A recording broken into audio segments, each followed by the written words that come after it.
Hey y'all, Bud Reddenauer with New Haven.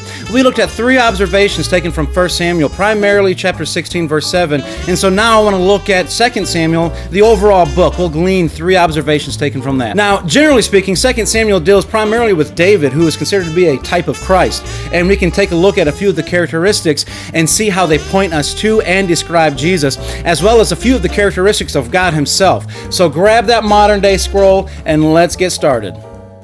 Number 1, God's not going to neglect the promises that he has made. 2 Samuel chapters 1 through 5. This includes the over 7,000 promises that are written in the Bible. God is faithful to his word. He is faithful to keep it, i.e. Hebrews 6 verse 18.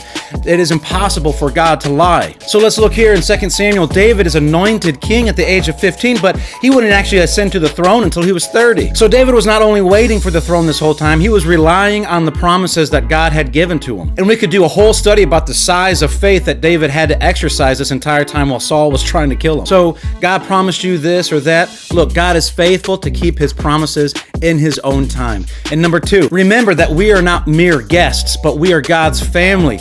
2 Samuel chapter 9. So if David is a type of Christ, then notice how he seeks out Jonathan's son Mephibosheth. David invites this potential threat to his throne to a seat at his own table as if he were one of his own sons. Oh, this is such a beautiful picture of the gospel. You and I are the cripple, unable to walk ourselves to Christ. But Jesus has not only sought us out, but he has sheltered us from judgment and seated us at his table like we are one of his own, because we are adopted into the family of God. I am Mephibosheth, carried to the table. Number 3, God is most merciful. 2 Samuel chapter 24. We see that David sins once more against God when he takes a census and the counting of the people. And so God gives him 3 choices. And so David ultimately chooses to fall into the hands of the Lord, for his mercy is great. But let me not fall into the hands of men.